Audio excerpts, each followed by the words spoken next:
le premier objectif du label, c'est pour le patient. Mais le deuxième objectif, on est dans la santé intégrative, c'est pour les collaborateurs, pour redonner du sens aussi au métier du quotidien.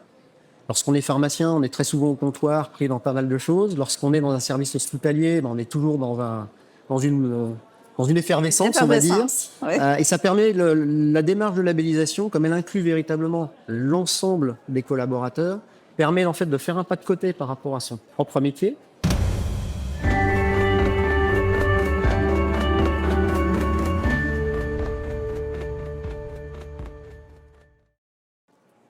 Bonjour Bruno. Bonjour Brigitte.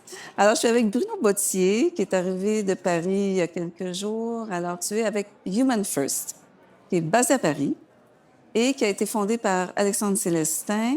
Et la volonté de Human First, je vais me permettre de lire la mission parce que je trouve qu'elle est très bien décrite. Alors, c'est Façonnons ensemble l'avenir de la santé intégrative. Hein? Nous sommes au Congrès de la santé intégrative, alors tout s'inscrit pour que vous soyez ici. Alors, c'est Human First accompagne les acteurs de santé et amplifie leur efficacité en mettant en œuvre une démarche qualité, personnalisée et sur mesure qui place l'humain au premier plan. Absolument. Donc, Human First voulait répondre à un besoin. Oui, absolument. On s'est aperçu que dans le milieu de la santé intégrative, il y avait énormément de choses intéressantes qui se produisaient, de grand nombre de pratiques, mais que coordonner des parcours de soins dans cet environnement-là était quelque chose d'assez compliqué pour les acteurs de santé, que l'on soit une pharmacie, que l'on soit un hôpital, un service de soins longue durée ou un centre de soins pluridisciplinaire. Il n'est pas toujours facile de pouvoir établir des parcours de soins qui soient cohérents, structurés et de qualité. Donc, de ce constat-là est née l'idée de créer un label de la santé intégrative, puisque Human First est le premier label en santé intégrative qui existe. Et l'objectif, c'est justement d'accompagner ces structures. Vous avez fait vos études marketing. Ouais. C'est bien. Alors, c'est vrai que je suis pas issu du milieu de la santé. Non, mais on va en parler. Je vais te poser la question, mon cher Bruno. Donc, tu peux continuer sur Human First. Donc en fait, ce besoin de structuration, on l'adresse au travers d'une labellisation, d'un processus de labellisation, qui est en fait une démarche qualité, comme vous le disiez, qui va nous permettre en fait d'accompagner nos candidats pour les aider à se structurer, à protocoliser les parcours de soins, à protocoliser comment ils qualifient des praticiens, puisque on peut faire appel à des praticiens en interne, mais aussi en externe. Et lorsqu'on fait appel à un praticien en externe, on engage aussi sa responsabilité en tant que structure de soins.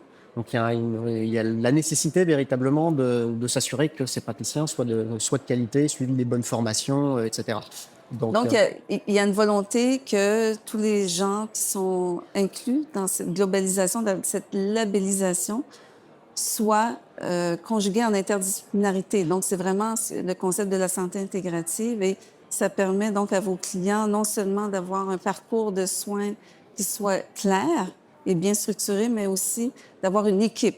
Absolument, absolument. Une équipe à la fois en interne et en externe, pour le coup, puisque ce qui est intéressant, c'est que le label s'adresse à des structures de soins très différentes, mais qui, pour le coup, peuvent facilement travailler ensemble, puisqu'elles ont suivi tout le même processus.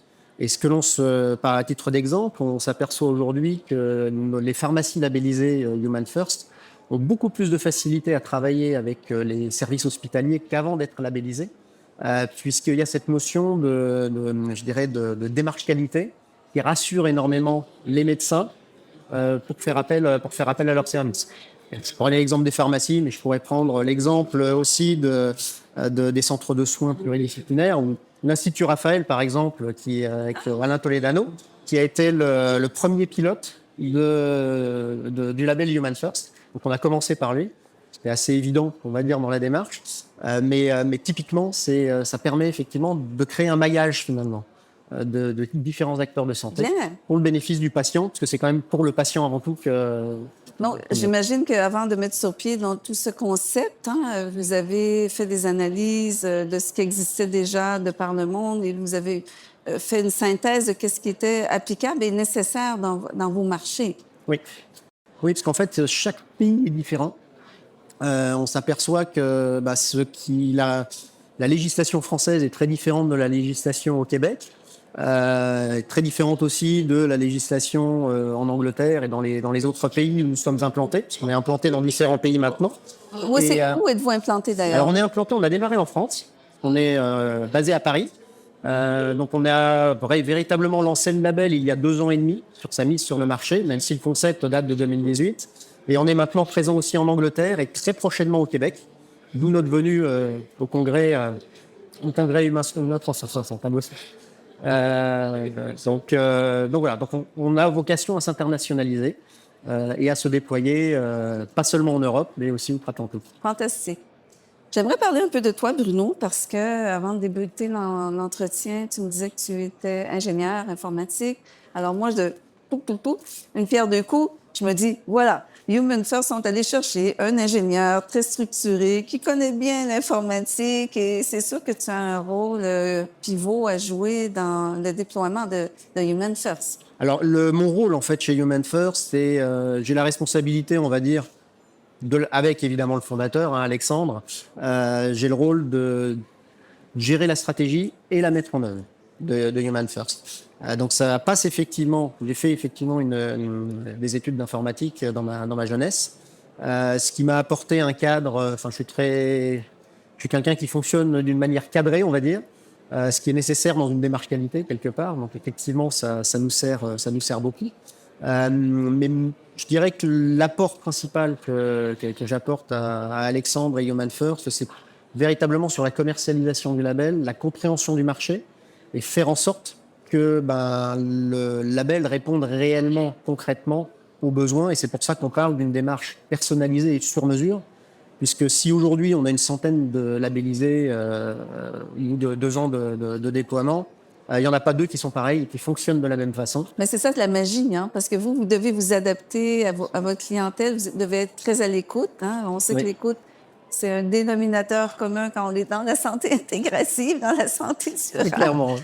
Donc, vous portez bien votre mission, en fait. Oui, absolument. Et c'est vrai que pour pouvoir justement faire une démarche sur mesure, on ne se contente pas simplement, comme certaines démarches qualité qui existent par ailleurs dans d'autres domaines, de demander des questionnaires et de répondre à des critères. Il y a ça évidemment, mais le plus important finalement, c'est de l'accompagnement terrain que l'on fait auprès de nos clients et nos candidats pour justement comprendre comment ils fonctionnent, le point de départ, définir ensemble des objectifs à court, moyen et long terme et faire en sorte que le label finalement soit un outil pour eux, pour leur permettre d'atteindre ces différents objectifs. Et vous avez c'est mesurable? Avez-vous des paramètres qui permettent à vos clients de mesurer?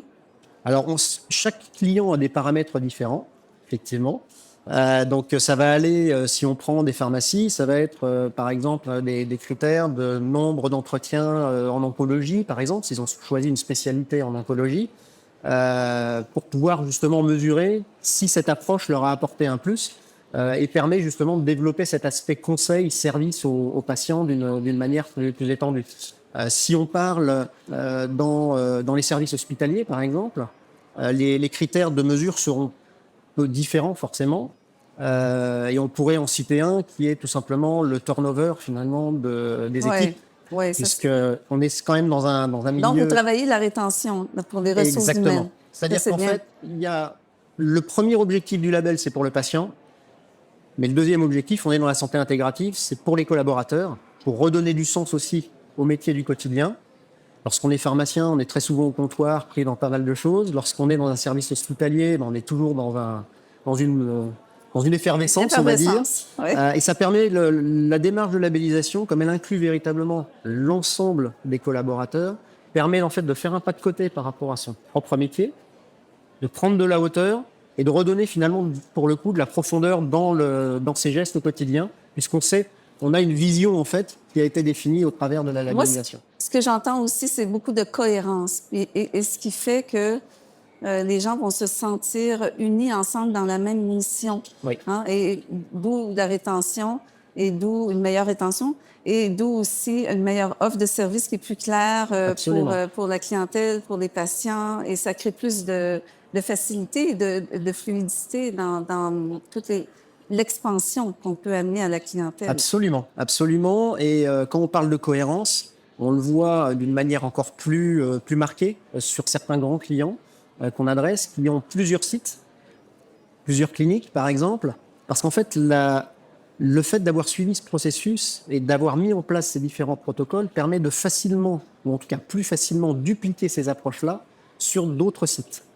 Et on a eu encore aujourd'hui des discussions avec des cliniques québécoises qui sont exactement dans cette problématique, parce que la démarche intégrative tient souvent en fait au CEO ou à quelques personnes. Et lorsque ces personnes n'ont pas le don d'ubiquité, donc ils ne peuvent pas être sur tous les sites en même temps.